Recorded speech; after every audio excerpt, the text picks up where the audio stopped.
recorder started and get our meeting called to order. I'll wait for Les to quick come in here, and then we'll get started. Good morning.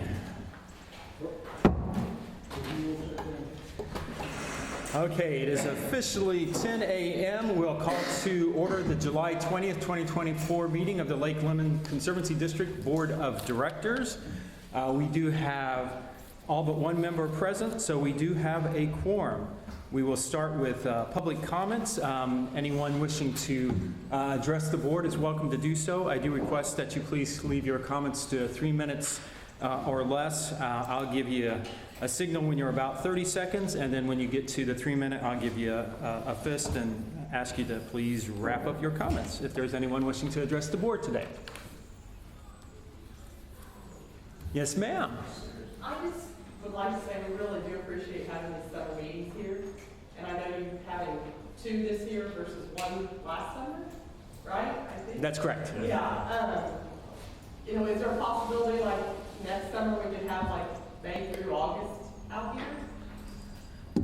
I think that's something that I know there's some sentiment on the board that they would like to see more meetings here. So I think we will discuss that as we establish the meeting for next year. But It's just yep. handy on Saturday morning. Sure. Here and Absolutely. Thank you. Anyone else wishing to address the board? Yes, sir. Yeah, my name's Mike Corey, live over on North Shore in the Far East Bay. Yes. Just like to petition the board to do everything possible to get that bay dredged. The herons stand out in the middle of the bay. It's turning into land. For 10 years we've been asking, they haven't done, so just like to make sure that's noted. Very good. Thank you for your comments. Any final? Yes, ma'am. I just wanted to say, my name is Cynthia Rex, same president. Sure. Last month, we had a bit of confusion. We heard from Adam that it was the intention to get this done. And I actually went through all the minutes, recorded minutes. Clearly, there was an indication that bay is going to be done to that, and that was going to be a strong effort. After we talked to Malcolm and said, oh, that's really great. And Malcolm was blah, blah, blah, blah, blah. I said, well, let's go talk to Adam. When we talked to Adam, we got a very different impression. And I'm wondering what all the contingencies are. Has there been a contract signed that ends in August? Is there a stipulation that more funds can be appropriated if it's not done? That bay is kind of lost. You'll notice I think we're the only people here, well, hardly anybody here anyway, unfortunately. Used to be a lot of people. I don't see anybody else here from our area. But, and I think, I'm sorry? Oh, good, okay. We don't see anybody that lives in our area here, and we never do. And I think everybody has stopped coming to meetings, and I think most people are under the assumption that this is going to be taken care of. Well, after last week, I'm very interested to know if it is going to be taken care of, and what the game plan is, who's been told what, and where we stand. I don't want to come here in August and say, well, you know, we ran out of money. I know that's not the case. We ran out of land. That's definitely a possibility. But so the contract is for an amount, like 135,000 yards is what the full contract is for. So the dredging company anticipates that we'll make it into zone 5, and then essentially it depends once we get to that 135 where we're at. and where are we at now? We're currently in zone 4 dredging. No, I know, but where are we at in terms of the amount? I think they're about halfway there. I want to say about 50% through that contract. And so the last time you mentioned the mathematics in the surveys by the company and their confidence that they could do this, would you say that is still true? I think we'll be able to make it into zone 5, and then we'll have to see how far. Yeah, and that's what you said in the yard last week. That's not reassuring. In the zone 5 essentially means Malcolm's house, who's right on the edge. We're not there, and there are a lot of people past us. So in the zone 5, it's kind of like. Well, the reality is it's not an exact science. So we will go as far as we can with the resources that we have this year. And our hope is that we can go relatively far into Zone 5, but there's no one on this table that's going to guarantee that that's possible because it's not an exact science. Because the roadblock would be, because it's not money, what I heard last week, the people I'll listen to again. The roadblock would be if we ran out of room. Is that right? Well, money is an object, as is the capacity to put the sludge somewhere. So both of those are factors. Both of those are factors. Yes. Right now, we're in good shape. To get, from what I heard again, Zone 5 done back to the Lily pipeline. So I do know when they start in Zone 5, they will be going parallel along to that shoreline. So they will start along the access channel and work their way towards the Lotus line.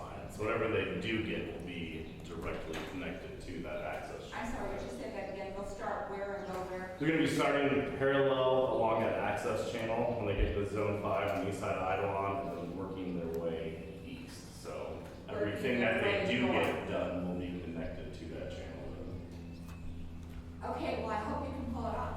Because when you say, for this year's project, is there a plan to continue if you don't next year? Is it on the agenda for next year? Is the objective to get this job done? If not this year, next year? Is that the objective? The objective is to move as much sediment and reclaim as much area as possible within the constraints of finance and disposal. And I'm talking next year. If that doesn't happen, is it your intent? And I guess I'm talking to you because it's unclear who really makes decisions. Is it your intent to next year appropriate funds, get No. them back out here? No, Okay. that's not. So if these people, excuse my language, are screwed, they're screwed, period. Ma'am, I'm going to cut you off. We're at 3 minutes, so I think you've made your point, and I appreciate your comments. Yeah, I did ask the question, would you mind answering that? You've cut the 3 minutes. This is really not the Prime Minister's debate hour, so we can discuss more. May I ask Thank you. what is? May I ask what is? What is the venue for debate? You can have, talk to your representative. Okay, that has been done. Thank you. Thank you. Anyone else wishing to address the board? Cynthia's comments, if I may. You may. We have tried, some of us on the board have tried to ask for additional planning, a 1, 3, 5-year plan after this is finished. It kind of falls on deaf ears. And I will tell you, we continue, we're getting ready to look at a 2025 budget that has been planned. Only 3 people and the manager get to plan that budget, okay? So we're seeing it for the first time as you are. We are trying to get some type of foregoing plan in the future. However, we struggle with that on the board, and I will tell you that publicly. Thank you. Well, I would ask you all to reconsider and conceptually consider what you're doing. For people who aren't here to speak up for themselves, we do live there, we love it, and we're very concerned. We have been told by the lake manager last year, we have heard again this year, that it is the intent to do it. And I'm just really wondering at this point, if it's the intent, if it will get done, and why you're not open to appropriating to get the job done next year if it doesn't get done this year.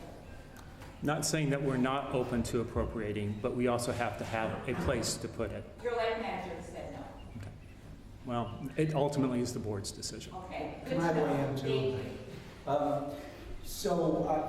My understanding is that we are continuing to appropriate tax funds, setting them aside with the intention of continuing this plan when space and other things become available. It's not like end of 2024, we're done.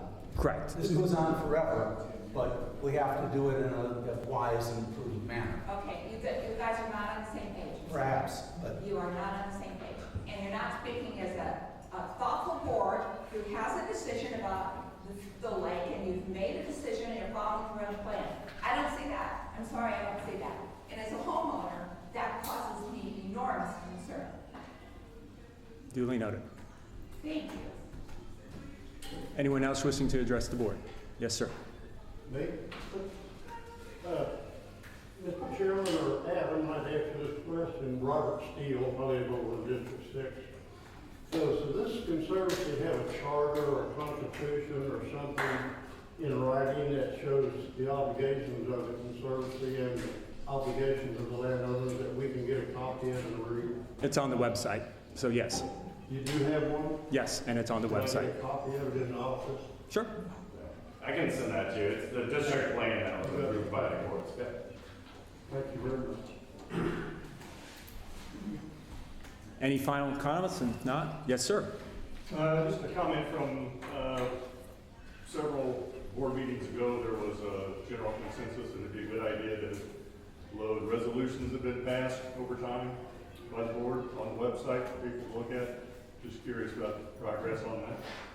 I suspect, since that's an initiative that staff's going to have to do, and with it being peak season, that they're probably at capacity, but that is something that I know personally I do fully support, and I suspect the full board does as well.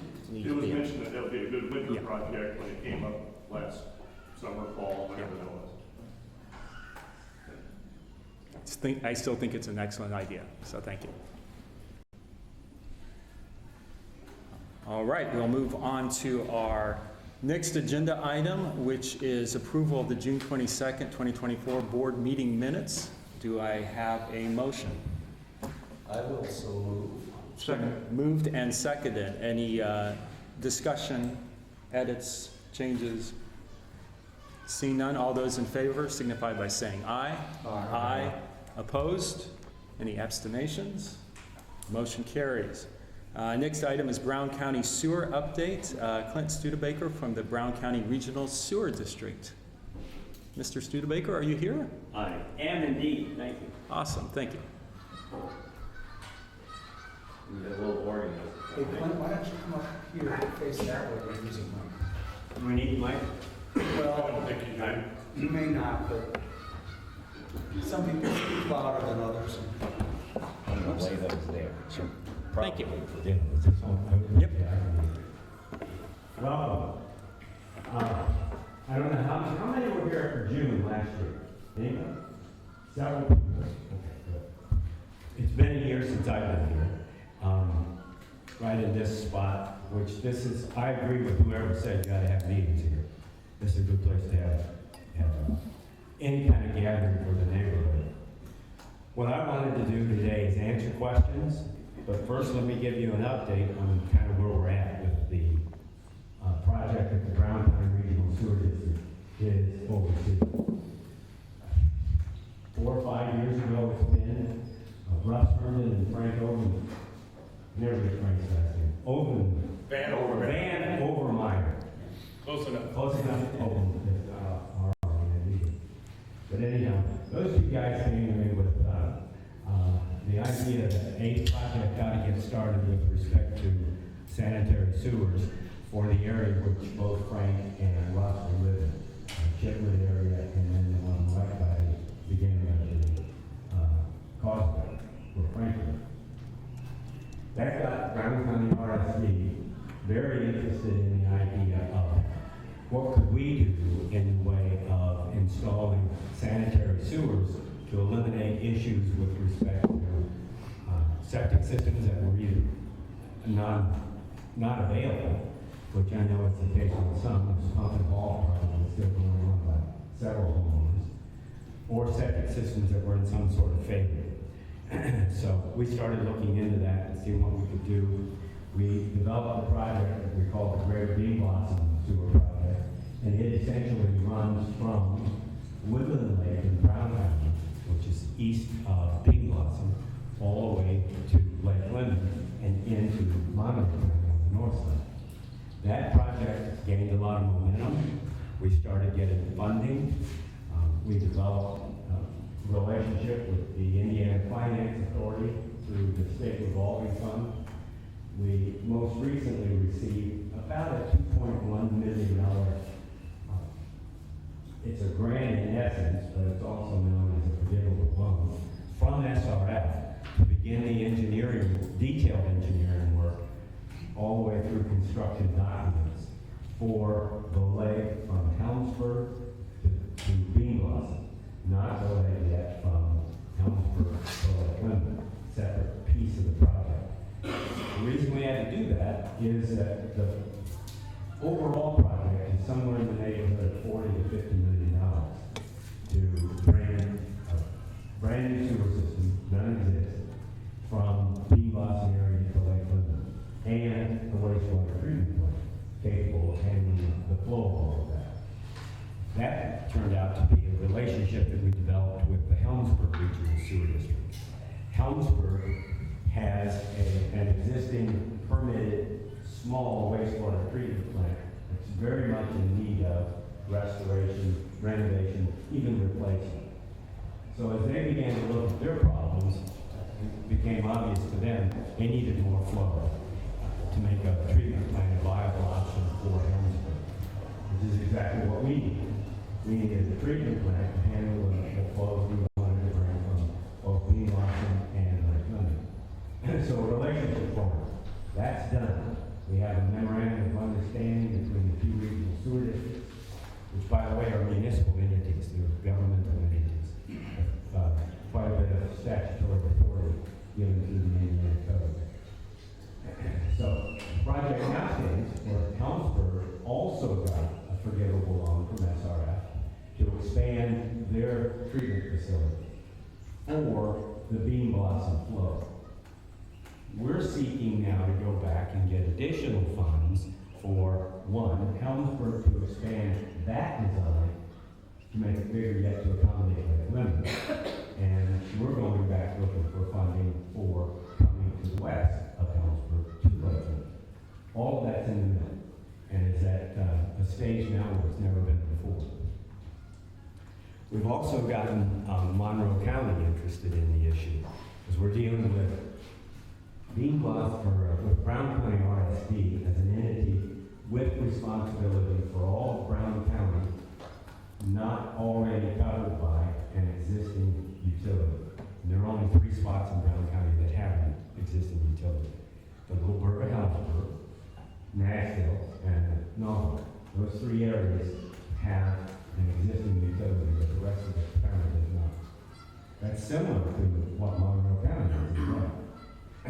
So, we've had a conversation with the Monroe County Commissioners. They officially, formally asked Brown County RSD to accept the responsibility for the east end of Lake Lemon in Monroe County. We agreed, and so we expanded our territory through the Indiana Department of Environmental Management to allow that to occur.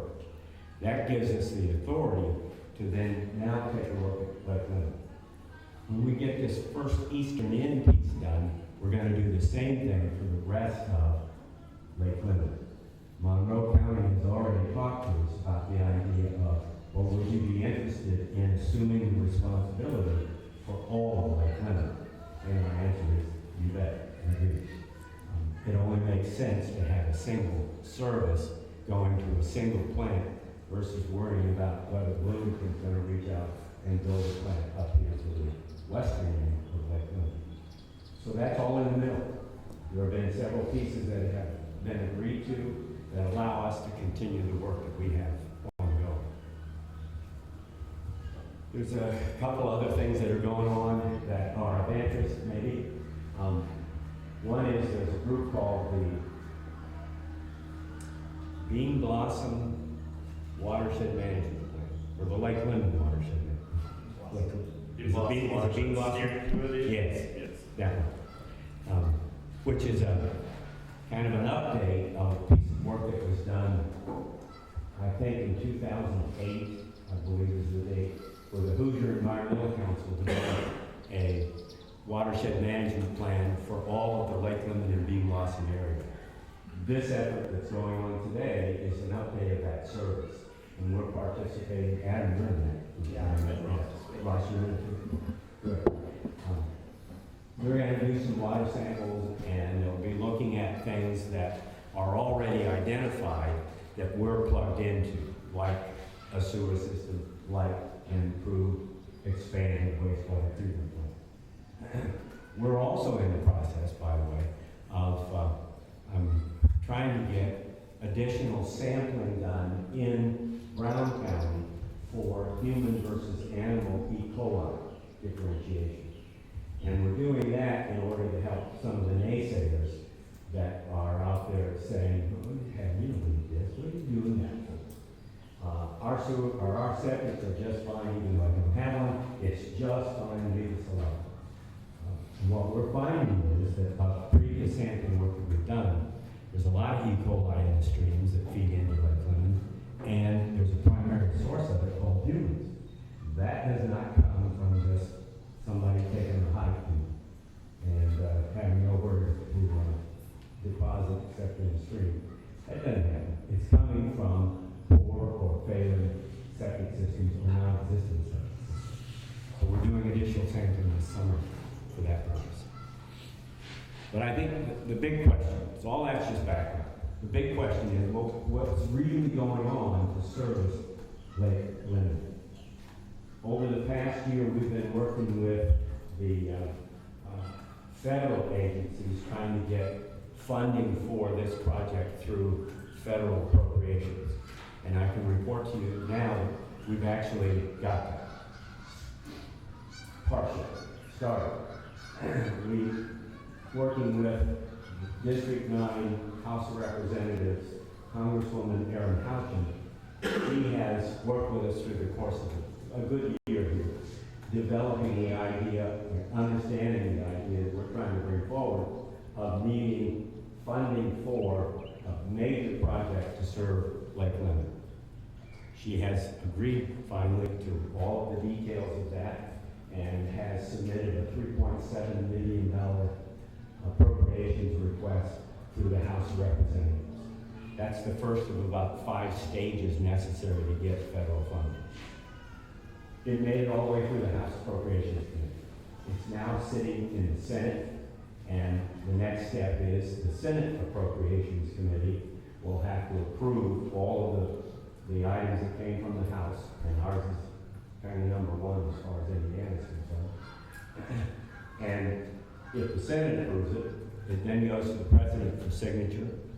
If that happens, then it comes back to the state of Indiana, and the Indiana Finance Authority will accept the idea that federal funds will go specifically to these projects, and ours is of course the Lake Lemon piece. And we've got the head of the Indiana Finance Authority fully understanding what we're trying to do, what the costs are going to be, how to get this done, and he's raised his hand and said, we're looking forward to getting that appropriations coming back through from the feds to the state, and we'll implement it for the Lake Lemon project. So, and then it comes back to us, again, probably in the form of a forgivable loan. That's unclear yet how that's going to happen. And then we will continue with the effort of seeking qualified contractors to do the final design and get us to the construction phase, and then we'll reapply for additional appropriation funding. All that's in the funding piece that is moving through now the Senate is for fiscal year 25, which means that if everything goes the way I think it is, by somewhere around the first of the year, early January, fiscal 25 funds will actually get authorized. It takes a long, even though they're supposed to be authorized September 1, or September 30. That doesn't happen. They always drag. You know, I hear every year that they can't get budget, and they can't get budget. So it gets delayed, and eventually gets through. So I don't expect to see it until early next year, that if all of that happens, we will be contracting for the hard design, construction documentation, bidding documents, all of those things necessary for this project sometime in the latter part of 25. That's the status as it sits today. It's all those different pieces. We do have some resentment in Brown County still. We fight that all the time. There's a few voices that say, in fact, say this sewer district should be dissolved. We have no need for it. And one of the things that I firmly believe is we have a need simply because that's the only source that will get any of this kind of thing done from a widespread public perspective. We've got to have some kind of united voice to look for the installation of something like this, which is a brand new sewer project, where none has ever existed before. So I ramble a lot, but the story is long and quite complicated. And it all started with Frank and our support for years. And I give them a good round of thanks. But I will entertain any questions the board has. Anybody has? So No. is there enough room in Helmsburg to accommodate the whole lake? You betcha. But it's in a series of expandable units. Yeah. The plant that's currently being designed right now will address only Helmsburg and Bee Blossom. But that design, it's a modular design, it can be added to it in just like stamps. And Helmsburg has made the effort to assure us that they have adequate property and the physical location of the plant is such that it can just be expanded. And in order to make this kind of fly from an understanding through item and an understanding through regulatory folks and financial folks, it's recognized that each component of the treatment plant is part and parcel to each expansion of the collection system. So one doesn't happen without the other. Even though they're separate entities, Helmsburg RSD is a separate entity from Brown County RSD. But we're working together. So Clint, I attended the public meeting over at the Nashville 4-H last year. Yes. And you guys had a bunch of maps there and stuff. And I was talking to one of your representatives, and he was saying that the plan at that time, or his understanding, was that it would do North Shore first and then South Shore. Is that still the case, or is that sort of still under consideration, or what's the deal on that? Good question. Again, because of the magnitude of the projects, because these things are expensive when you start from zero. If we'd started 25 years ago, it would be a different story. It isn't. We're not building onto an existing operation, brand new. And because of that, we looked at coming, especially Helmsburg west toward the lake. Can we break it up into units that make it more affordable and therefore more manageable from a funding perspective from SRF, who was giving us principal guidance on how we could fund all of this. They suggested that it needed to be in increments somewhere in the $7 to $10 million range, chunks. And that's part of the reason that we've got Helmsburg remaining as Helmsburg and not tying the two entities together, but keeping them separate. So Helmsburg can go after funding for the plant expansion, and we can go after funding for the collection system, and have kind of two shots at the funding issue as a result of that. When we first looked at that, it said, well, we can't do all of everything west of Helmsburg at one time, because that turned out to be $25, $30 million component. So could we break it apart? And we were looking at North Shore and South Shore as the only way to be able to do that.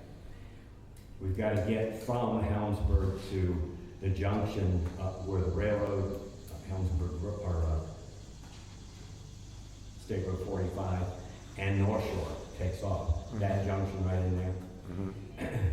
It's not a dead zone between Helmsburg and there, but it's close to it. There aren't many customers along that route. So that becomes, no matter where you go once you get past that, whether you go northwest or you go southwest, you got to get to that point, and that's $4 million, more or less, just to get there. So it made it difficult to look at, well, now how do we go from that point forward? In our most recent discussions, where we're looking at getting a good deal of federal interest as a separate funding issue through appropriations, I think we can look at the whole of the area. From a design point of view, that's what we're going to do. This next piece of $3.7 million funding for construction design is going to cover North Shore and South Shore together. From a construction perspective, when we get to that finance point, I may have to separate it. I just don't know. And how far, when you say North Shore and South Shore, how far west would you go? For the North Shore link, we're looking at going to the marina and up that hill slightly, that, there's a whole peninsula. Gray Avenue. Gray Avenue? Yes. This guy, by the way, you got a representative on our board, Steve Langley, if you don't know, is a member of the Brown County Regional Sewage Board, and has been a wonderful addition to us from the perspective of several things. One of them is a voice from Lake Lemon that's there every single meeting, every discussion we have. Lake Lemon is represented, so that's really been a plus. So we'll go up to Gray Avenue and on the north and pick up the marina area as well as that mobile home park that's just on the north side. That's been an issue with item, and that is Hayden Park, I think is the name of that, Hayden Park Home Community or something to that order. And I've met with the engineering folks that represent that Hayden Park, the construction manager and staff that are overseeing whatever work they need to do. And then most recently, fairly recently, met with the CEO of the umbrella company that overrides that whole group, Saratoga Group, I think it's called. At any rate, they have been in conversation with Ivan, and or I have been in conversation with them as probably more appropriate. They've got issues with respect to their discharges from all of those motor homes from the north of North Shore, feeding past the marina, and E. coli problems associated with them. They've got pumping hall operations going on, and a very expensive solution to their problem associated with pumping hall. We've been in conversation with them and I that if we can get our collection in and push that wastewater back to the new plant in Helmsburg, that solves their problem, helps your problem. It's just, it's a plus, plus, plus, win-win-win all around. So there's a strong probability that that will help influence how we get the whole of the East End funding. Because everybody, from a regulatory perspective, wants to see that motor home park fixed. And from a homeowners relationship, we've got it all the way to now on the South Shore. We'll go right up to where Frank lived, right at the end of the east end of the causeway, where the county line is. We don't have any authorization yet from Monroe County to do causeway on the south side to the west. That will come, I'm convinced. But we do have authorization from Monroe County to come to the motorhome park and marina.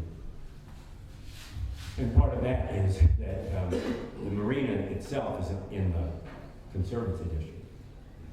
The motorhome park is not. It's in raw territory of Monroe County, so we had to have that agreement with them in place. We do. One other question, you said that there is some opposition in Brown County, but it's my understanding that people would not be forced to hook up. And so what's their problem? If they don't have to hook up, you know, they don't believe in it, why are they still opposed? You don't want to know my opinion of what the problem is. I'm sure. I've been, never mind. The answer is, you're right, Les. The idea that if here comes the line by your house, if you can show you've got a working septic system, you can apply for an exemption and not be required at all to hook up. Anybody can do that. State law. Your financial arrangements may be different. Your cost to hook up when it comes by today will be different than your cost to hook up 5 years from now. So you'll have to make that financial evaluation, but everybody has that opportunity to do it. So yes, it's true. And you would think, that being the case, you know, I wouldn't argue too hard and long about, well, why you gotta have a sewer? If I don't have to use it, why do I care? But that's not happening. Other things are happening. Anti-government, variety, anti-student variety of things going on there. Any other questions from the board for Clint? Can we ask questions too? I think that's fair. You talked about the units or whatever. What is your estimated year or timeframe to do the North Shore unit, the South Shore unit? And then secondly, what is the average cost, what's the cost monthly going to be per a homeowner? I've heard a wide range of stuff, and I'm for this, okay? I want to put that out there. But what is the average cost if you get 80% of the people to hook up? Well, you hit them, you take it apart from that.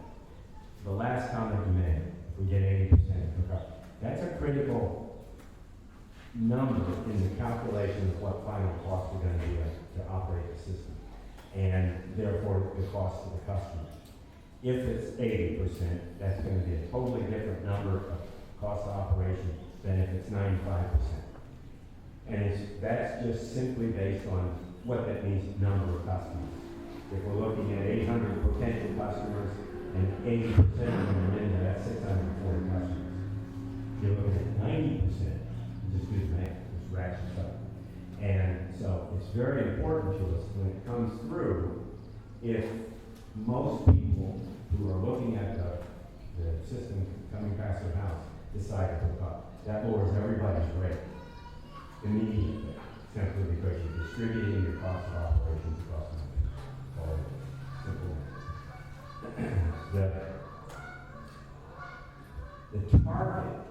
The target number for our customer cost is based on a couple of different factors. One is obviously the number of customers. Two is how SRF, our primary funding agency, and when I say that, primary funding, they're the primary managers of the money that flows through us. It comes from other sources, US EPA, federal appropriations, USDA. There's a number of ways that it flows, but it all kind of flows through SRF as the overall funding manager. But SRF looks at the issue of what's affordable. They actually evaluate median household income in the area involved. And they've got probably an AI that sits around and they poke in the numbers and AI spits it out and says, this is the target of what you ought to be charging customers to make this thing viable. And if that's the case, this is how much we, SRF, instead of formula calculation, what we, SRF, can provide in the way of funding. We, SRF, do not want to fund 100%. We want the customer to be in skin in the game, to be paying for part of at least the operation and maintenance of a system, and if not some of the capital costs. So they factor all of that in, and they'll come back to us and say, we'd like to set the target at $85 a month. And that number varies, it changes. We don't know exactly what it's going to be for this area because of the exact reasons I just said. We don't know the number of customers. We don't know the area that it would service that affects the median household income. Those things will be determined. But generally speaking, we hear SRF talk a lot about somewhere around $85 a month is our target number. That's the best I can get at this point in time. But those are some of the And I reasons. just think you need to narrow, you guys need to, I said this, you need to narrow that down. Of course. Because I know, you don't go buy a car and you say, I don't know what's it gonna cost, but you need it. So, Right. And I would, if I can, elect me ruler of the day. And I will do that. The thing that we just have to put up with is that there are these other factors that all filter into this. And believe me when I say this, because I don't know, Steve probably can back that. I spend an awful lot of energy and time and effort and old professional experience pushing all of these folks to make decisions about this. Give us hard numbers, hard evidence, hard this, hard that we can build a series of action items that actually accomplish something, instead of coming back next year and just telling you, oh, you know, we're ready for the problem. We're still working. I don't want to do that. I want to, if we're going to help solve some water quality issues, let's buy help, go solve them, is my plan. And so I'm telling you just as straight as I can tell you that I just don't know where that number's going to end up, but I know kind of how they figure it. And all the time, we're pushing toward that. Now, the front end of your question is different, because by now, right? Just your target, I mean, are we talking 2030, Oh. 2028? What's the target? Well, right now, we've gotten all the way through the idea of the House of United States of America, House of Representatives, looking at us and saying, this is a project we ought to be doing. How much do you want to get it started? What's the total cost? We told them that. What's it to start? What can you get done in about a year? That's what we want to fund. That's why we got $3.7 million in appropriations. Because I can spend that in a year and get all the way through construction documents and bidding, where I know exact costs from contractors to put that service in. That we use to then go back and say, now, help us figure out where we're going to get this contract at.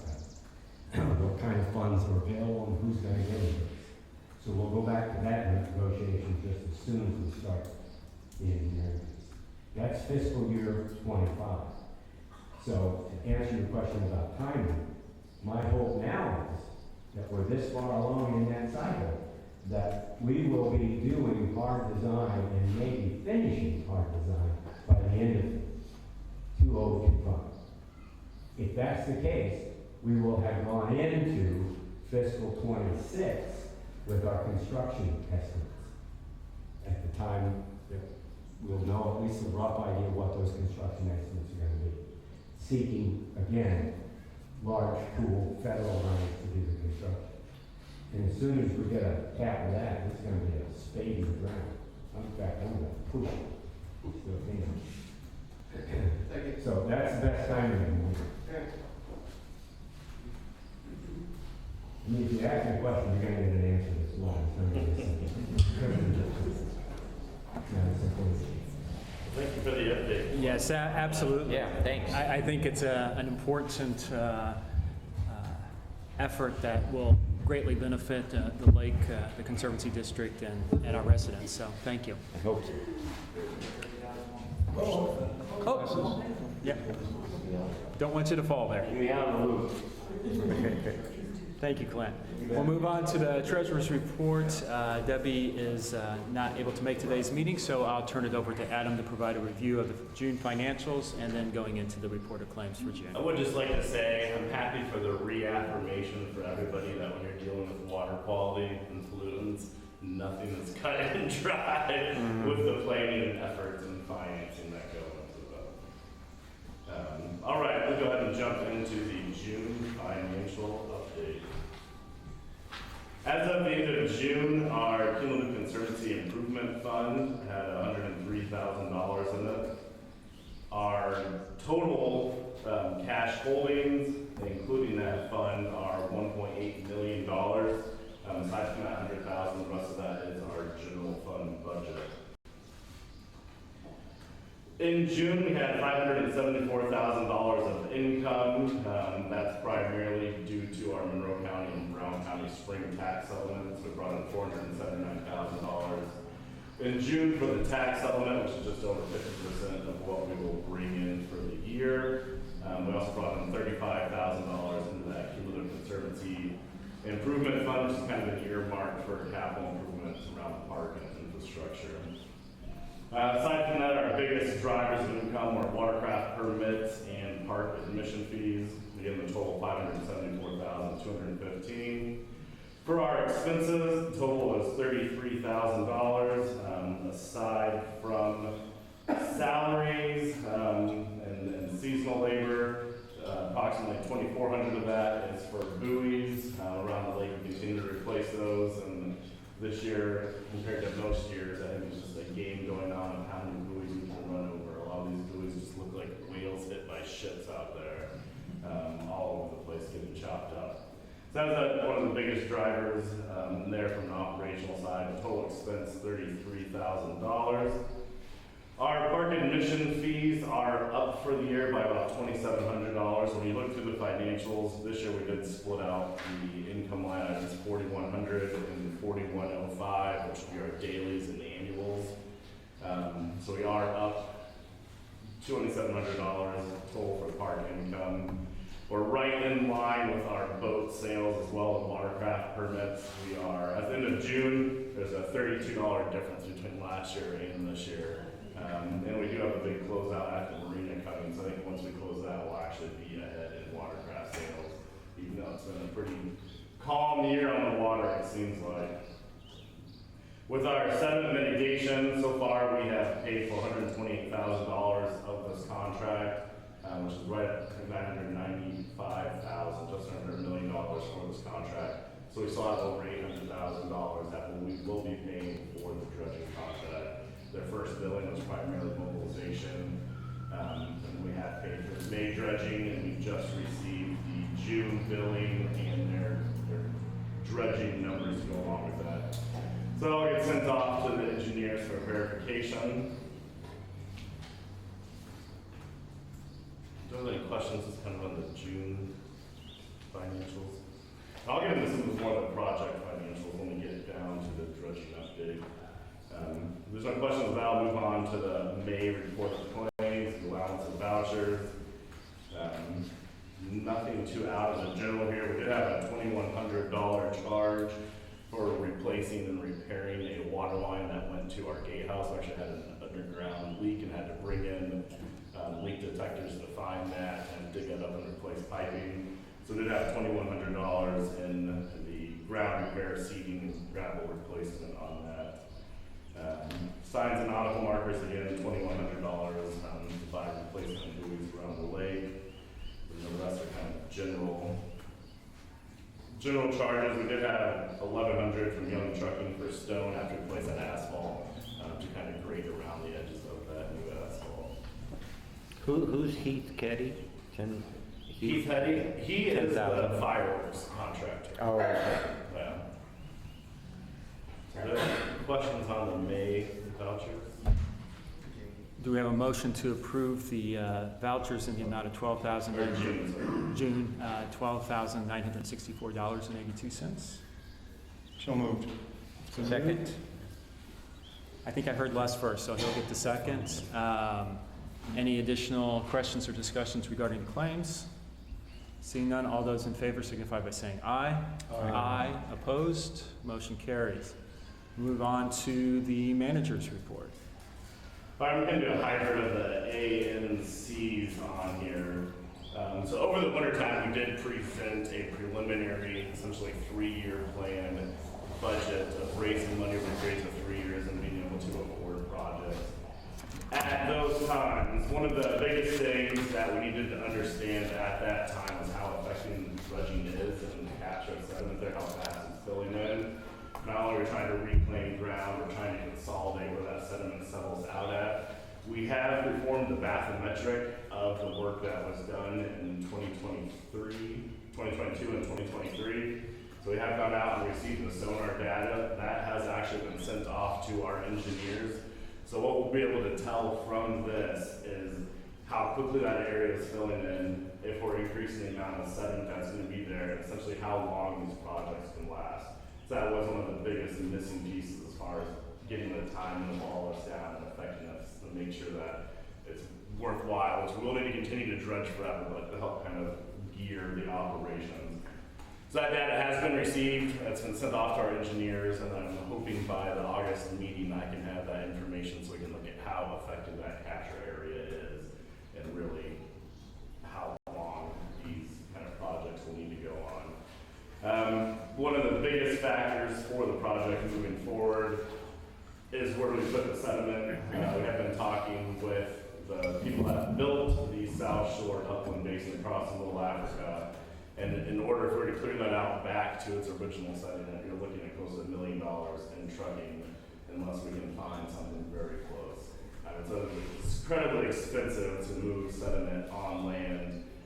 If we were to build another disposal site, you'd be kind of in that same magnitude as that South Shore site, which is approximately $400,000. So that's really where we're gonna get to these 3-year plans, is kind of once we have these numbers, we can look at how much sediment's actually being captured in there, how much it's gonna cost to remove this, and then try to get on to that 3-year rotating basis into a maintenance type schedule instead of doing these huge projects when we can. So that is the goal, once we have this information, to kind of plug that in. In the budget committee meetings, we have been running some cash flow analysis at different tax levels and kind of looking at our reserves moving forward into the future to try to best gauge this. I do kind of want to point out when we talk about the financing on this project, this year we actually budgeted essentially $430,000 in the negative. And that is because we were dipping into our cash holdings to approve this project. We brought in $425,000 that's earmarked for the construction fund for the project. So we're covering that remaining portion up to essentially $1 million with the cash reserves that we have on hand. So we are utilizing those finances, and then this year trying to recoup some of those monies to continue to do that. So we are aiming to shoot for a kind of rotating maintenance schedule. As part of the project, this A on here, we actually have resolution 0720-2, and this is a request for proposals for the wetland creation. As part of our permitting for the project, we do have to plant the overflow pond after we place the sediment in there, which would start next year. So we have received some preliminary budgeting proposals. And we're estimating that will come in between $100,000 and $200,000 for the planting of the wetland and then with a 3-year monitoring and maintenance period. So we're required to monitor and maintain that for 3 years to ensure success on the wetland. They can push that up to potentially 5 years. With the soil being lake soil and very nutritious and already having a seed bank there, I think we will have success within those 3 years. And then that parcel plan will be placed into a deeded environmental easement restriction, so that will maintain and be a wild area in perpetuity. So that's kind of one of the goals of the project as well. Why they allowed us to use that site was that we would be creating this water quality enhancement, which does help take up E. coli, bacteria, and the nutrients that help out these algal blooms. So with that, I have met so far the 2 companies, Davie Resource Group and Ecologic, which is a local company that does lots of projects like this around the state. Since it is such a kind of specialized and there's a lot of room for interpretation and design by the professionals, we'd like to seek to use the request for proposals process. So there's 2 processes that we can do for these projects. One is just a straight bid process, but since they actually have to come in with the design, the type of plants, the maintenance plans, we'd like to do a request for proposals. They would come and actually submit their different proposals to us. As part of our state board of account requirements, we do have to authorize this use of bidding through a resolution. So in here you see the resolution 0720-2 request for proposals. The timing on this actually sets out for us receiving proposals before the August meeting, and then opening and assessing proposals at the August meeting. It's a little bit of a short timeline, but I think that some of the companies are aware of it that are very interested in building on that. And the goal is to really have these numbers prior to finalizing the budget, which would be in October. Any questions regarding the proposed resolution 0720-2, which authorizes the issuance of a request for proposals for the wetland creation? Yes. So once we pick a vendor, how would the pay break down? Because it's a 3-year contract. So would the pay be a 3 installment pay, or have we? Yeah, so in that bid, they have it broken down for the maintenance and the planting. So I think the bulk of it is going to be that initial planting, which I assume would Do be. you know what page that's on?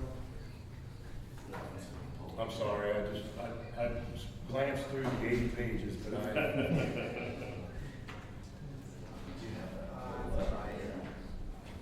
we can go back to So there's a breakdown similar to the dredge where they have like mobilization. when he finds it, he can tell me what page it's at, because I could not find.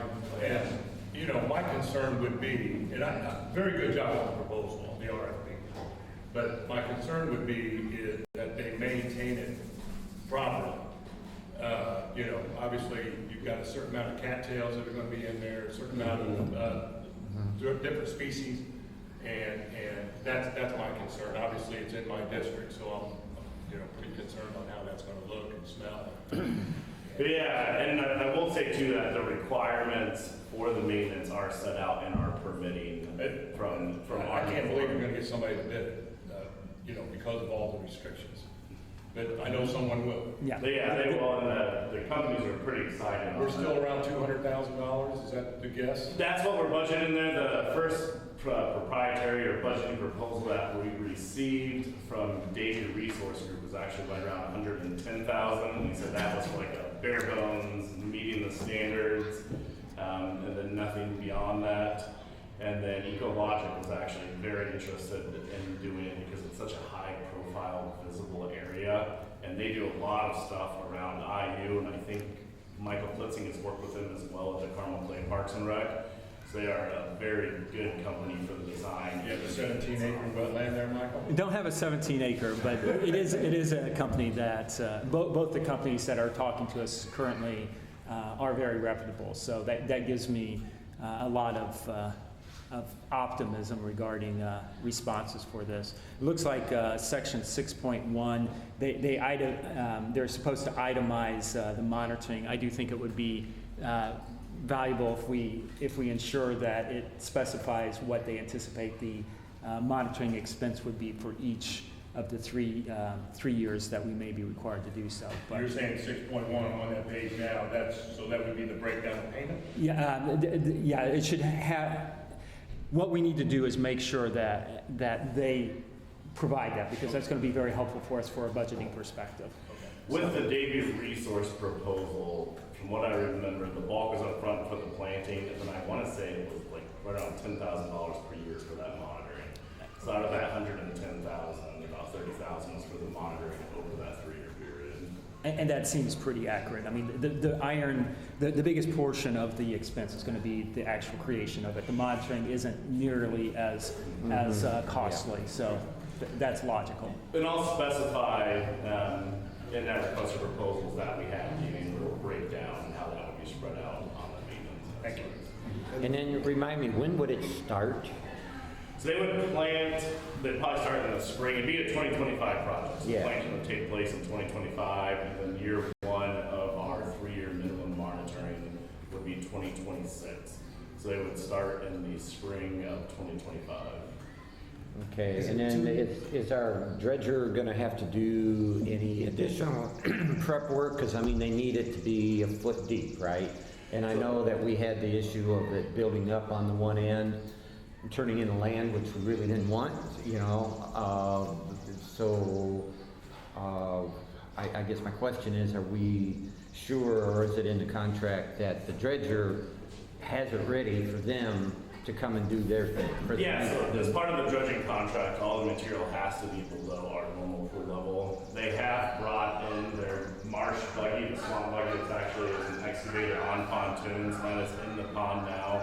They actually have started connecting those areas and then back dragging that sediment in their spare time. So we have started work on that, and then when everything is completed this year, it will be below that 630 normal pool level, which is our requirements, and ready for planting. All right, sounds good. Malcolm, I know Yeah, you did, are we and Brett. too far into the design now that we can't request any features? I mean, I would love to see like a bird watching platform out in there somewhere, as well as a little space where you could park, like 4 cars, something like that. This specific design is just for like the planting and maintenance of the plants. That doesn't preclude us from looking at additional features. Well, if it gets locked in as 17.2 acres or whatever, then you go to put in parking. Well, I'm sorry, there isn't room for that. Well, yeah, currently there is not, and that would probably be dictated by Monroe County Highway Department as far as. I did receive after the last meeting, because there was a discussion about a platform, and you know, one of our freeholders was concerned, what did we mean by that? And I go, my interpretation, which I validated with with Adam was that people would be able to see it from the causeway, that we weren't necessarily creating a specific place for people to go to, which is what you're advocating for. But I would say there's probably some people that would support that and certainly some people that would not support that, so. So my question was, we're gonna be relying on their expertise that they're meeting the standards that we have to meet, right? And will we run those designs by the state? Yes. Prior to implementing? Yes, absolutely. So once we receive those bids and kind of are looking at them, we will give those to IDEM to analyze and make sure that these initial proposals are meeting all of the requirements. Yeah, IDEM will, the state will both have to approve the plan, and they will also, the monitoring reports will be submitted to the state for review, and they will tell you if you're making appropriate progress. So there is a check and balance with the state on And that. so within our contracts with whoever we end up going with, will we be able to kind of structure that if they fall short of that, the financial obligations don't completely fall on us? Because if they're saying that this design,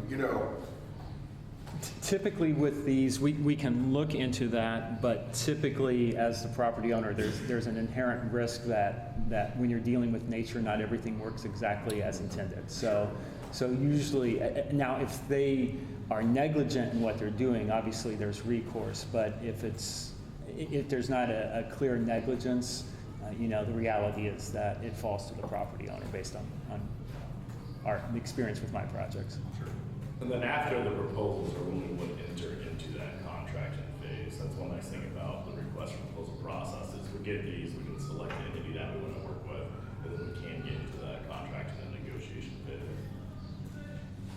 So section 3.2, post-construction monitoring will commence the summer following construction, which you're saying is spring of 2025? Construction will be 2025 next year, and then monitoring will begin in 2026. And summer following construction and installation completion will occur semi-annually.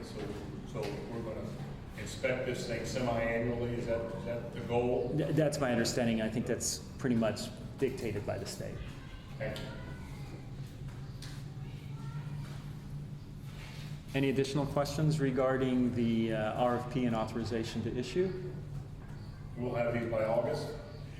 That's the goal, and I think they're ready to do that, so. Do we have a motion to approve Resolution 0720-2? I would like to move that. Second. It's been moved and second. Any further discussion? See none, all those in favor signify by saying aye. Aye. Opposed? Motion carries. All right, so I guess moving along on the dredging operation, they are approaching really far into that northwest side of Reed Point now. I've actually helped them put more pipeline on into that area to ensure that they can actually cut all the way up to the access channel on the west side. After they finish that area, they will hit a portion of the northeast corner of Reed Point, but I guess that northwest corner of that bay. There's a portion there, and then moving into that zone 5. We'll be doing a video update as well, because we'll have those bathymetric studies to look at the past work. That I just received, we call it a high pack, essentially the data from the dredger for all the areas that they've done with the depths. So we have a lot of visuals now, so we can do a Zoom presentation on that with some actual information. That's continuing to go on. We put the green flags out there, which I think has been pretty well received as far as navigating. Again, I will say that anytime they go to move that barge to cut their new lines, they do have to float that pipe. So just be very cognizant when you go across that. Kind of stop and look at it. And if those lines are floating, as soon as they're done moving, which usually only takes about an hour or so, those lines will be sunk again down on the ground. So just be very cognizant when you are going over those areas. And those movings only occur on the weekdays, not on a weekend, correct? The movings, yes, they shoot for that. So that's moving along. Ross and myself did get out and do a vegetation survey recently. It's one nice thing is we'll not have to treat along that eastern vegetation line where the lotus is, because it goes right to that 5+ feet area, so it doesn't grow there. So we should see some cost savings on that, but we have marked all of our other areas for treatment, and then we are waiting to hear back on potential treatment dates for that from the dredging company, or not the dredging company, from our vegetation management company, Aquatic Control. With the fireworks updates, we did raise just over $12,000 for the fireworks. The cost of the show was $10,000, and then we do have a little bit over $1,000 between the porta potties and the hired security to help on that. So about $4,000 that was raised from the residents, and then $8,000 day up through the gatehouse. That's at $25 per car, so we were able to cover the fireworks. It was a great show this year, and actually one of the smoothest times getting people in and out of the park, and it's definitely very beneficial to have a local security firm kind of help us on the ground, get 3 people come in and help with that. Historically, we would have used the sheriffs, the reserves, but since the county fair was going on at the same time, they were not available. Any other questions for? Any update on the security and any of the headaches with? Yes, so we have got security cameras installed around the park at different locations, so we can monitor that. And then we also have in the budget a actual park patrol line item that's at $20 an hour to hire somebody to bring in. We looked at that and utilizing an outside security firm. The security firms themselves are $50 per hour per individual. And then actually the security firm that was out here, 2 of the guys are still probably 19, 20 years old, so there's no guarantee that $50 you're getting somebody with a ton of experience. So we did have in there a $20 position hour that would essentially work Memorial Day to Labor Day during the season, and then would come out here essentially Thursday through Sunday and then help in the evenings. That position we're hoping can also be a hybrid position as well, which we can utilize them for some work around the park, kind of help with buoy work and that kind of thing. So it's one of the benefits that we discuss of doing an in-house position is that we get more work other than just doing the monitoring there. So that will be a position that we are working on the job description now for, but then we will hire somebody for that for the summertime. So yes.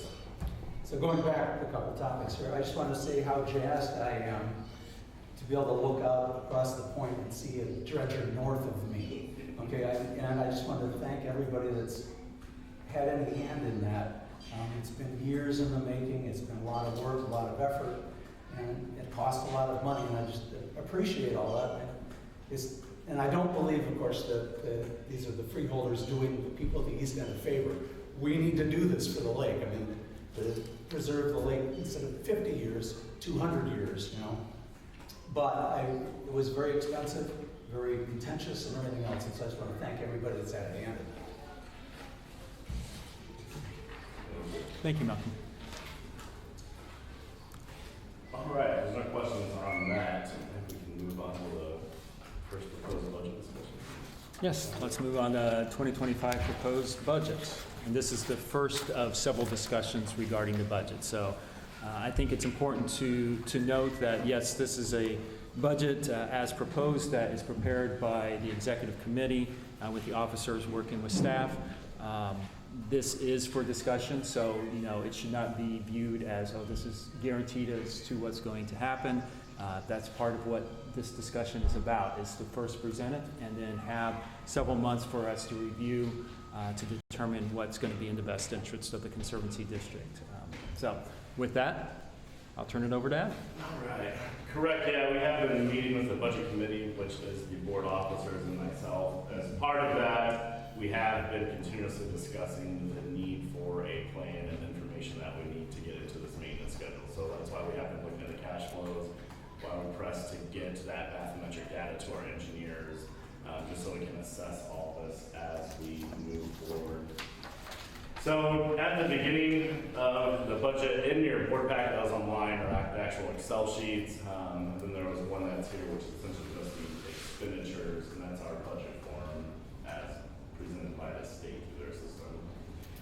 So we kind of just go through the budget. The first 2 pages are the cumulative conservation improvement fund. That is a fund that's set at a specific rate. It's currently 0.033 cents per $100 of assessed value. That does not change, so any increase in income from that is strictly due to the assessed values on the properties around the lake. That being said, in 2021, we did bring in $47,000, and this year we are anticipating to bring in about $62,000. And so really that increase is just from the assessed values. So it'll be close to between 62 and 70 that'll come in next year as well. And that exact number will not be known until they actually do the assessments. We do have $50,000 budgeted out of that fund for park capital improvements. One of the things that I have been discussing with Debbie and here internally as well is the need to kind of look at the bathhouse area. That's something I would like to discuss as we move forward this fall. The brand new buildings are on the order of $400,000 to $500,000 for commercial bathhouses. But with that being a brick building on a holding tank, and in discussions with Debbie, we're kind of thinking that it wouldn't be possible to have the request for proposals, have contractors come in and essentially, strip down the inside and renovate it to make it nicer and more appealing for moving forward if we can't afford to do those huge projects in the next couple of years. Again, that's all discussion. We just have that in the park capital improvement, so we do have approved expenditures. We don't have to spend that money. And then again, any money that we do not spend will just stay in there and continue to accumulate. I think one thing to say too, the strategy so far has been to build up the reserves so we actually have money to do something that's a meaningful project. So whatever we do, whether it's restrooms, whether it's something else identified in the park master plan, $50,000 isn't typically going to do it. We need to build up the cash to be able to do something of magnitude. So where are we with beach access for boats? I know that's been something, we had an action items list that was created last summer. And again, I don't hear anything on beach access, bringing your boats up. We were talking about putting docks out or something like that. Yeah, we had the dock discussion. We actually brought some costs on docks to those meetings last fall. And then kind of at that point, it was decided not to move forward with that. So the board said at that time they didn't necessarily believe that the cost to docking was a benefit that we wanted to pursue. I mean, so it's kind of.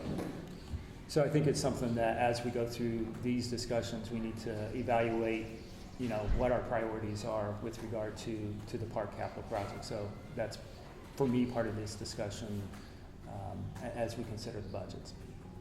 Okay, so I'm making that point right now. That's what I was presuming, so. Very good. Please make a note. Yeah, the bathhouse and those docks are both in the plan, in the recreation master plan. And just based on conditions, we're gonna have to decide what we wanna do. Yeah, to me, I think they're both priorities. It's what's gonna get the most bang for the buck, so. And that's. Currently, there's nothing wrong with the bathhouse. The bathhouse is working. Unfortunately, it's on a tank and the tank needs to be empty. But right now, we have no access to bring our grandchildren to the beach. And going in this little cove here and hitting rocks or whatever, that's not acceptable. So I know I've talked to Ross. Ross had a plan. I think we were still divided on where to put the docks. But I think that's probably more in need as people are getting grandchildren out here. We want to have some kind of way to get our boats safely to the beach. And I thought that dock proposal you had, I think there was 6 boats that could park at the dock. I'd probably like to have 8 or 10, but we got to take what we can get. But that's my point. If we could put that on the action to-do list, like he mentioned, the security cameras, things like that. If we can bring that action items list up, sort of proposing to get bids or, I mean, essentially that, this is sitting, the board decides that's something that we want to do, then I can move forward with that, but I've not had any. Well, I don't remember the board saying no, I mean, canceling the DOT program altogether. I'm sorry, I don't remember. In perpetuity, certainly not, so. Sorry? Canceling in perpetuity, certainly not. Okay, No, it's on the list.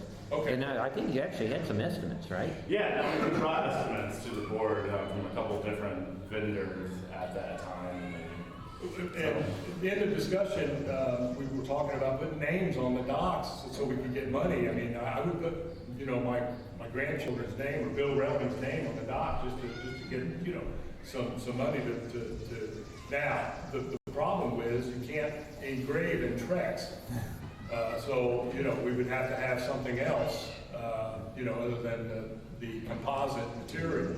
You can engrave, it just wouldn't be very effective. It would not, and actually it would harm the composite material below it, so. To fix a sign, I mean, you Yeah. know. Right, so Exactly. I don't want to beat a dead horse, but just keep it on the agenda, if you will.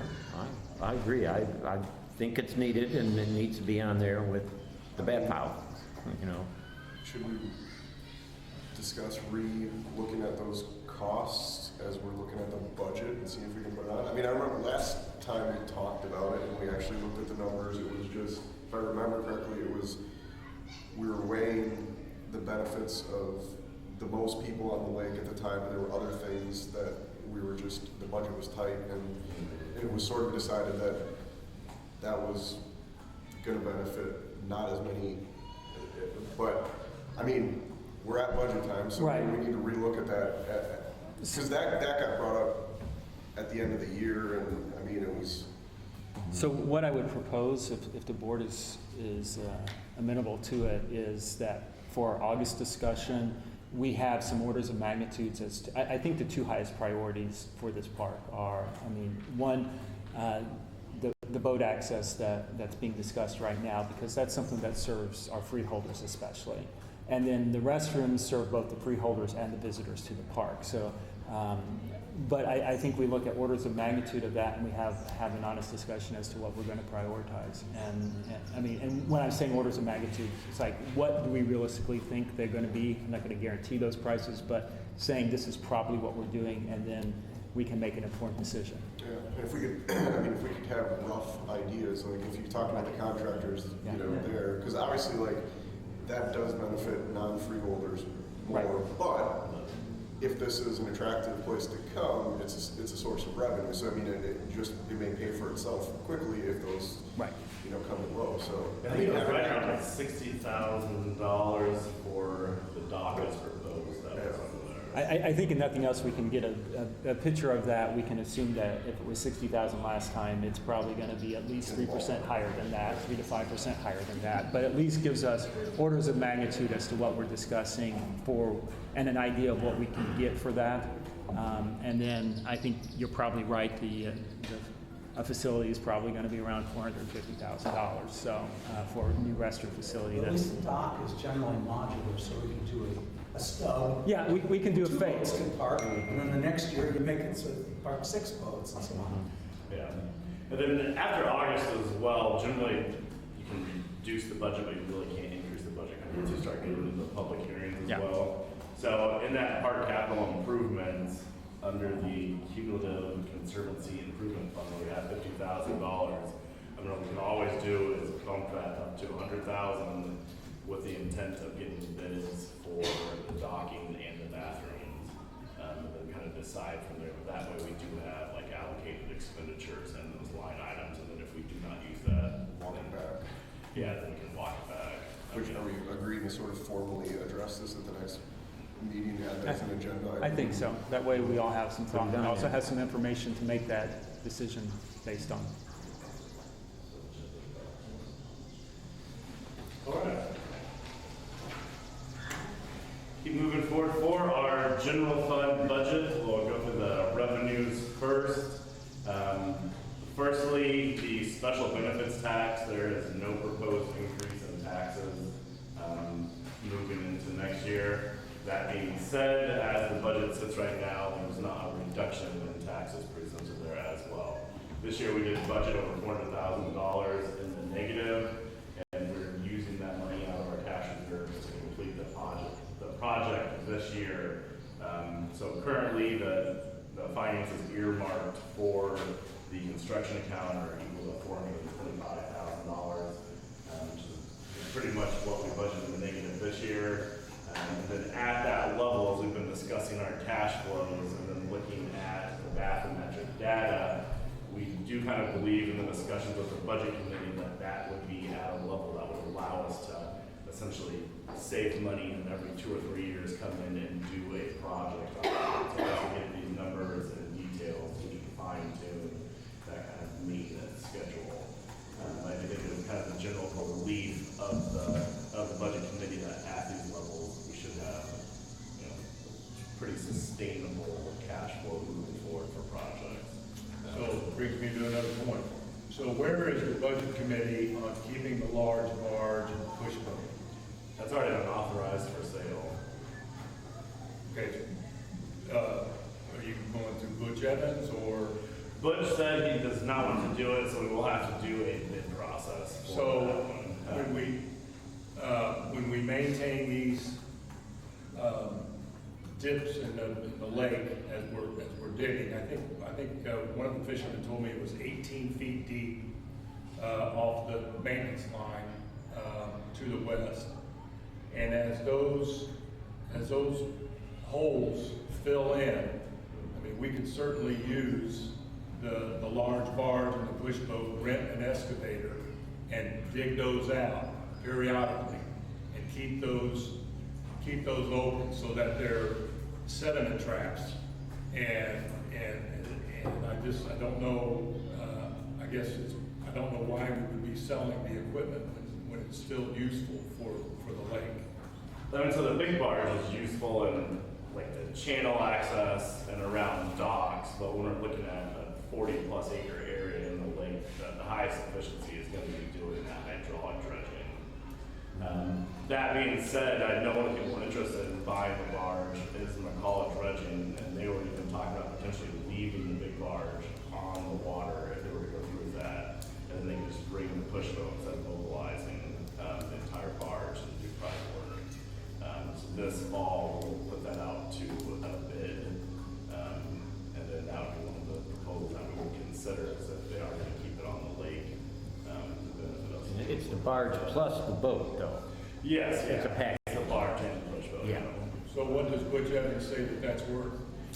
Not much. He says it's going to be, the age of it and the difficulty to demobilize it and ship it around the country is something that he does not want to deal with. He goes, it was very specialized here. Do you have the was biggest unsure of how they got the initial Westland permission Commission? to bring that link of the barge on the road.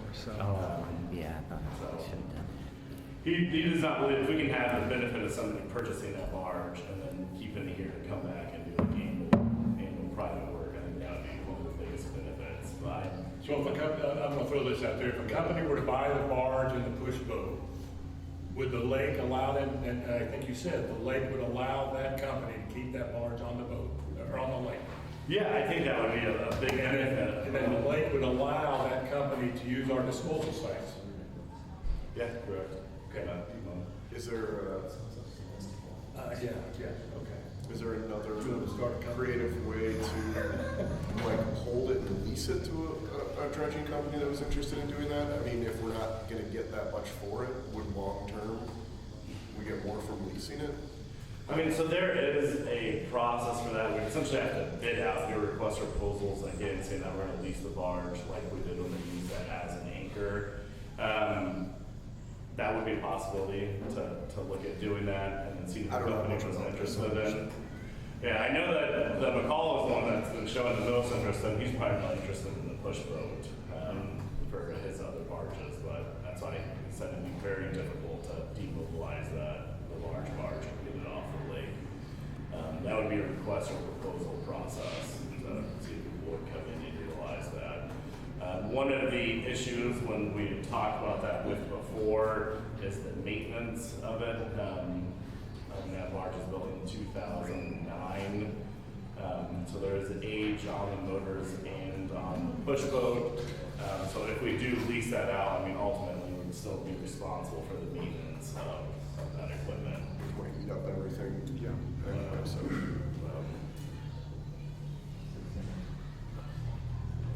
all right, so the tax proposal is the same, the $850,000 total, $425 operating, and $425,000 earmarked for the construction account. For our total budgeted revenues coming into next year, we're essentially budgeting $40,000 less. Last year, our anticipated revenue for 2024 is $1,269,000 for income. Next year, we're budgeting $1,229,000, a reduction of approximately $40,000, and primarily the bulk of that is that we budgeted so much for the Eclipse event this year. We have $90,000 in special event revenue this year. That's going to cut down to $25,000 for next year.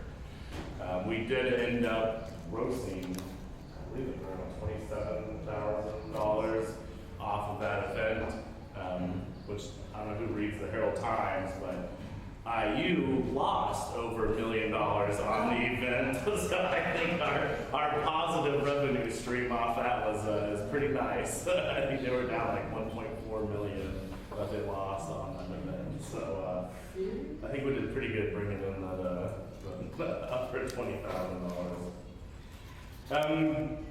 The other revenue line items, there's not any new revenue line items. So essentially budgeting $40,000 less, keeping the taxes the same.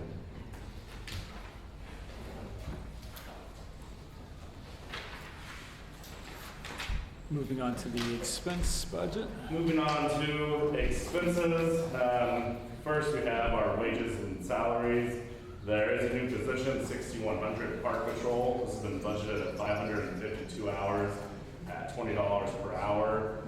Essentially, that would be Thursday through Sunday, 8-hour days. So that would be that hybrid security closer and kind of helping out in the park position. Question on that. Yes. So have you looked at security companies? Yes. Okay, which ones? We looked at Marshall and then and Security Do Pro. they use part-time cops? Do they use cops to come in here? When Marshall came in, they did not have cops. So there's a company called PPI. Okay, they use part-time police officers. BPI? PPI. PPI? Yes. The owner of the company is the chief of police of Marpleville, believe it or not. But he hires IMPD, sheriff's officers, all over the state.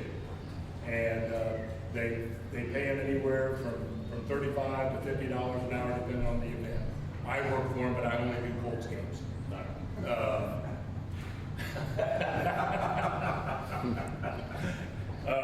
But Not a bad strategy. I'm gonna tell you, I just don't think you're gonna have a security guard out here telling somebody they can't do this and they can't do that.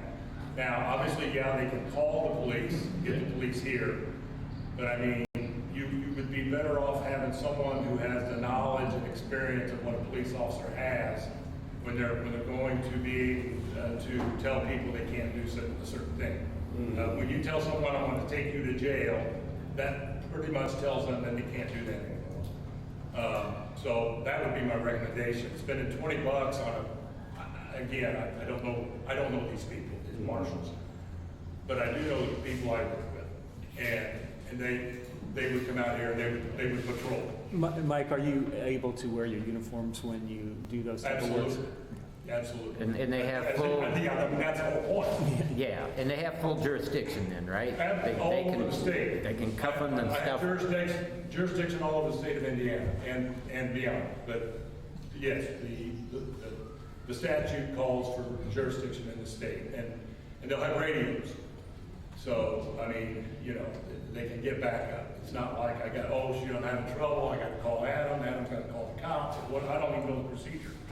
But I would recommend that we scratch the patrol safety guy or girl and get a company out here that hires police officers. So I understand what you're saying, but we also aren't necessarily we don't know if we're necessarily at that level, so we don't know if that person would be just fine. If we had a dedicated person that worked, and to Adam's point, it's much less doing it this way, plus we can get other work out of them. So I guess I would make an argument toward, why not try that out, see if we can get the right person there, and keep an eye on it, and if that fails and we're not getting, and we realize that, okay, this person isn't able to handle the situations that they're confronted with, then we can pivot and look at the more expensive option where you're just gonna have a dedicated person not doing other things, instead of jumping into the most expensive option. And we have brought out, over probably the past month now, we've brought back a previous gatehouse attendant on the weekends for essentially a 4-hour shift. And really just having more people on site has really helped out everything. And then we do have somebody else that can help out with trash and around the park. Yeah, these guys won't pick up trash and they won't work the gatehouse. Well, that's the thing too, like, right now, when we're like running these projects and running kind of like the wetland projects and getting all that done, a lot of my time's taken up. So essentially, unless we have the two of us, we can't do buoys, we can't do vegetation, we can't do debris, that kind of thing. So part of this position that we were thinking would be that Thursday through Sunday, and then it'd be a big overlap with Ross as well, so we would have additional seasonal help. And certainly if they're finding themselves in over their head with like real situations, then like we don't want to put them in that, but I'd rather dip my toe in the less expensive option, see if that fulfills the needs we. Okay, not opposed to it, not opposed to it. This guy's gonna be a security guard, is that what we're gonna call him, or her? It's gonna be park patrol. I mean, so really it's just having people, I can't have Ross out here 14 hours a day on the weekend. So it's really just making sure that we can have multiple people on site for like our closing procedures. And they know to call the cops if there's an issue. And So probably a better terminology would be like a park attendant, because patrol gives it a little bit more. I would drop the security or The patrol sort of suggests more what you're talking about, which is. I thought, well, maybe we were having, and I wouldn't even do it on Thursday, I would just do it Saturdays and Sundays and holidays. But if it's not gonna be a security or a patrol officer or something like that, someone who's gonna be, I didn't even know that they were gonna be picking up trash and doing other functions. Yeah, not somebody a fake officer, but like if. But in the future, if you're gonna need somebody, you might wanna call PEI or a company like that. Yeah, you said they're about $35 to $50. Yeah, and then out here, you get a guy out or a girl out here for $35 an hour. And for the 4th of July, when we had MSI out here, it was extremely helpful. And I think for those types of events. And who are they? Marshall Security. Oh, Marshall, okay, do they hire, but they don't hire cops? No. Okay. But this PPI, I hadn't heard of them. I like that idea. Yeah, okay, thank you. Yeah, I think for those events where we truly need security, I mean, for our water park in Carmel, we have off-duty sheriff's officers doing the patrols, and as Mike says, they tend to have a little bit more sway. Yeah, well, given the level of violence that you guys have seen, or threats of violence, I mean, it is, dangerous to have our folks confronting people with guns and stuff, and police have the authority and that. So, I mean, I can kind of see this both ways. It's nice to have somebody, and you always have more control over your own employee than you do a contractor. They're going to do one thing and that's it. So maybe we try them out for the big events, 4th of July, whatever, and kind of see how that goes. I will note that at the state parks, they do not have commissioned officers. They also have a park attendant. Now, they do have their conservation officers who may or may not be in the area, but they don't have,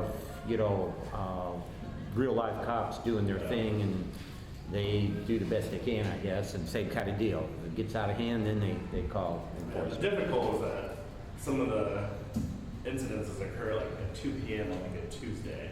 So like it's hard to really judge that, but for these special events, I definitely agree. And then really the beginning of the season was kind of the worst as far as just actions of the public, but the conservation officers have been coming in and hitting very hard since we've asked them to step up patrols here. So we really have seen kind of all this dwindle this year. So the past couple of months have been pretty smooth sailing. It's right at the beginning of the year there was big issues, but then we did have the conservation officers come out to help kick people out and kind of get people in line with action. So Just having someone else here too when we're closing has been tremendously helpful, so you're not just alone out here. We are at the end of a dead-end road, we're not right, you know, so I think it just helps tremendously for them to have someone else to lean on and be able to, you know. Yeah, I think it's a good thing. The discussion, I think, has been very valuable and some good insight from all the contributions and stuff. So what I'm hearing is maybe not using the term patrol, but more so attendant. And then also for events or select activities, looking at ensuring that we have the ability to contract with someone that is an actual officer so that we have enforcement capabilities. Kind of like a seasonal grounds worker. And then we do have $20,000 in our event support, which we use to essentially pay for like that Marshall security companies well for the 4th of July. So it sounds like we're covered. So they're not mutually exclusive.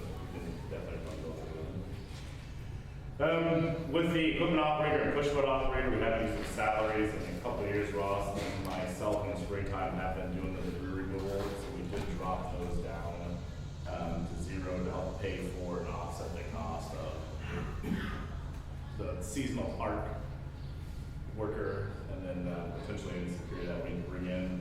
So as of this year, the total grand wages is going up 4%, including that new position compared to last year. Moving into supplies. Supplies, we've actually have a decrease of 2% in supplies, going from 48,000 to 47,000. We have dropped down equipment supplies because we did sell off the large excavator, the dozer, and then ultimately looking at what we're going to do with the push boat. So that's been dropped down to $2,000 to help maintain our small barge and the Case CX-80 excavator. That's the biggest change there, a reduction in 2% on budget supplies. For the services and charges, one of the biggest reductions is our consulting services. We're dropping down from $30,000 to $10,000. That's primarily because the dredging operation will not be going on, so we don't need the engineers to verify quantities and approving these payment applications. Essentially that the planting, maintenance, and monitoring will all be covered in that contract for the wetland planting. So the anticipated need for consulting services next year should be pretty low, since Russ will be under contract. We do have next year our biannual dam inspections. Every 2 years we have to do a dam inspection. Every other dam inspection we have to do the sluice gate inspection, which is actually the pipe that runs under the earthen dam. So this 2025 we will have to do the dam inspection and the sluice gate inspection. So I put $5,000 into the sluice gate inspection and $6,500 into the dam and spillway inspections. Then we do have $2,000 for minor repairs. We usually have to put down some riprap or seed or some minor work along the dam to ensure that stays. We are one of only a couple high hazard dams in the state with a satisfactory rating, which is the highest rating, so we're going to definitely maintain that status with our dam and spillway. Overall, the total services and charges has actually been reduced by 1.5%. Scratch the question on that, I'm sorry. Yes. I thought you paused and I thought you were finished. No, you're good. Accounting services, did they raise their fees? They will, so this year they actually proposed a $1,000 raise or increase over the year. I asked her if she could do 500 this year and then 500 next year to step that up. They haven't raised their fees in a long time. So We paid $500 for her services last month. yes, it's $500 a month. It was $450. Last year was $450. Okay. This year, yeah, it did go up this year. Okay, then she's gonna raise them again next year. Yeah, so it goes. So one of the things Michael brought up early on when he got on the board was better accounting procedures. And we've kind of lost the ball on that. And maybe it's time to look at another accounting service to get those reports that you generated for us. Remember that? You know, I don't, and if that time is December, you know, to look at it in December, that's fine. Sure. But I think that's one of those other action items lists that we've kind of dropped through the cracks. Whoever does your reports, they were awesome. And those are the kind of reports that I'd like to see in the future. Thank you. I guess I could work with Debbie to look at proposals on that. I think we'll need to budget quite a bit more for other components. Like. And we can also talk with the current one. It appears that they're using QuickBooks, so the reports that I had previously shared are I don't think QuickBooks. she's a CPA. She's not, okay. She uses QuickBooks though, Yeah. so if there's reports in there that we could ask her. But I think it's OneWrite Plus. I think it's an old version of OneWrite Plus because you always have to scribble in the total amount of the check register. It's not, you know what I mean? That's what I get as PDFs. I could ask her to put that in there. I just have all that up, to receive PDFs on that. So, but there's specific changes in the reports that we want. I know last year, one of the things was we wanted to put in descriptions for non-regular items into allowance of vouchers, which we have been doing. But if there's other report requests, you can see if those will be done. Michael sent them out 2 years ago, something like that, and I thought it was well received by the board, and I think we kind of just let it go. So, but now that she's raised her prices, it might be something to go back and look at. I do not remember what those reports were, so if you didn't. I can get you some. Perfect. All right, next, capital debt summary. The biggest things on here are that $200,000 for the wetland planting.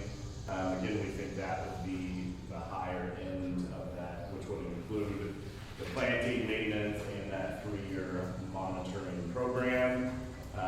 We also have $2,000 in there for new computer equipment and $15 in to replace the workboat. We have that in this year as well, so if we do buy a new pontoon this year, that can be reduced. So as we get into the fall, people start selling their boats. We'll be looking for used pontoons if anybody's out there. Ideally something with large pontoons on it and decent condition. They'll just be tearing out seats anyways for buoys and bricks. And our motor still runs good on ours, just the decking's starting to fall through. So if people do see boats that come up for sale, that would be good work boats. Let us know on that. And then additional utility vehicle for the park, a $15,000 budget, and that would be like a Gator or Ranger, so we have 2 vehicles on the park. One for kind of doing patrols for myself and Ross, and then one for the gatehouse and other park staff for either trash runs, maintenance, all of that. So that is in the capital. We also have our bond repayment. Again, it was a 20-year bond, and I think we are in year 3 now. The repayment schedule has $80,800 for the bond repayment in 2025. This brings our total expenditures for the general budget to $929,000 next year. Anticipated revenue $1,229,000, which leaves us at a net positive of $299,000 for 2025. This is obviously the first crack at taking a look at it, so encourage the board to continue to dive into the numbers, think of any additional questions or feedback you have, and we'll keep the dialogue going. Any other questions? We do have the fees and charges in there. Essentially, we're proposing an approximate 4% increase across the board in the boating passes. Some of the areas we cannot increase because we are limited by the consumer price index in our contract with the city. So some of the ones like the dailies are staying at 15. That's because the maximum increase was like 25 cents. But that seems like a nightmare dealing with change in prices at the gatehouse. So that's all I've got for now. Very good. So that brings us to new business correspondence for future agenda. The next meeting is August 22nd, 2024, 6 p.m. at the City of Bloomington Utilities Building. With that, I'd entertain a motion for adjournment. So moved. Do I have a second? Second. It's been moved and second. Barring any objections, we'll stand adjourned. Thank you very much.